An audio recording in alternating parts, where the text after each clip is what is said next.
प्रिय छात्रों, आज हम पढ़ने वाले हैं सहसंयोजक बंध, कोवेलेंट बॉन्ड। सहसंयोजक बंध के आधुनिक सिद्धांत क्या हैं उनके बारे में हम पढ़ेंगे। आयनिक या विद्युत संयोजी यौगिक यानी कि इलेक्ट्रोवैलेंट कंपाउंड में शुद्ध विद्युत स्थैतिक आकर्षण बल अणु के दो भागों को बांधे रखता है, किंतु सहसंयोजक यौगिक जिनमें आयनों व विद्युत स्थैतिक आकर्षण बल का अभाव है, वह जहाँ इलेक्ट्रॉनों का स्थानांतरण संभव नहीं है, ऐसे यौगिकों के घटकों यानी कंपोनेंट को कौन सा बल बांधे रखता है। सन 1916 में सर्वप्रथम अमेरिकी वैज्ञानिक G.N. लुईस ने इसका उत्तर दिया। वह बताया कि सहसंयोजक यौगिकों में बंधी परमाणु अष्टक पूर्ण करने हेतु एक या दो या तीन इलेक्ट्रॉनों का साझा करते हैं, वह स्थायित्व प्रदान प्राप्त करते हैं।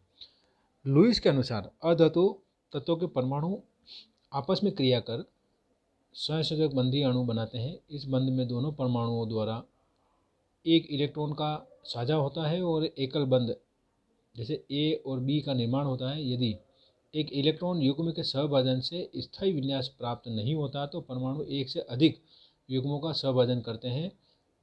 दो इलेक्ट्रॉन युग्मों के सहभाजन से द्विबंध बनता है, जैसे ए और बी के बीच में आप देख रहे हैं डबल बॉन्ड है। एवं तीन इलेक्ट्रॉन युग्मों के सहभाजन से त्रिबंध यानी कि जैसे आप यहाँ देख सकते हैं triple bond A triple bond B, इस तरह से दो अधातु परमाणु जुड़ते हैं। परमाणु पर उपस्थित संयोजी इलेक्ट्रॉनों के असाजित युग्मों को एकाकी इलेक्ट्रॉन युग्म यानी लोन पेयर कहते हैं। ये एकाकी इलेक्ट्रॉन युग्म सीधे यानी कि लोन पेयर सीधे बंधन में भाग नहीं लेते, किंतु अणु की ज्यामिति व रासायनिक गुणों को प्रभावित अवश्य करते हैं। यानी लोन पेयर जो होता है वो सीधे बॉन्ड बनाने में भाग नहीं लेता, परंतु उसकी स्ट्रक्चर तथा उसके कैरेक्टर को प्रभावित जरूर करता है। सहसंयोजक बंध की लुईस संकल्पना बंध की प्रकृति, ऊर्जा व अणुओं की ज्यामिति आदि के बारे में स्पष्ट नहीं है, जबकि श्रोडिंगर किसी अणु में हर एक इलेक्ट्रॉन के उपलब्ध कक्षक की आकृति और ऊर्जा के बारे में पूर्ण सूचना दे सकता है, लेकिन इस समीकरण का हल इतना आसान नहीं है। अतः सहसंयोजक बंध की प्रकृति को समझने के लिए लगभग संभाव्यता के दो हल संयुक्ता बंध सिद्धांत यानी कि वैलेंस बॉन्ड थ्योरी वीबीटी जिसे हम कहते हैं तथा मॉलिक्यूलर ऑर्बिटल थ्योरी एमओटी उपयोग में लिए जाते हैं। इनमें नाभिक की स्थिति को स्थिर मानकर एक इलेक्ट्रॉन के हल्के कंपनों को उपेक्षित कर संयोजी इलेक्ट्रॉनों पर ही ध्यान केंद्रित किया जाता है। किसी भी तंत्र को एक तरंग फलन साइन द्वारा प्रदर्शित किया जाता है। सरल आणविक तंत्रों जैसे संग्रहित कक्षकों का अतिव्यापन अधिक दिशात्मक होने से मजबूत तंत्र बनते हैं। वृत्ताकार कक्षकों की तुलना में डंबल आकृति वाले कक्षक अधिक मजबूत बंध बनाते हैं। कई यौगिकों या आयनों को एक संयोजक बंध संरचना द्वारा प्रदर्शित नहीं किया जा सकता, जैसे O2, CO, CO2 -3 NO2 आदि। इन्हें अनुनादी संरचनाओं द्वारा प्रदर्शित किया जा सकता है। सहसंयोजक बंध के दिशात्मक गुण।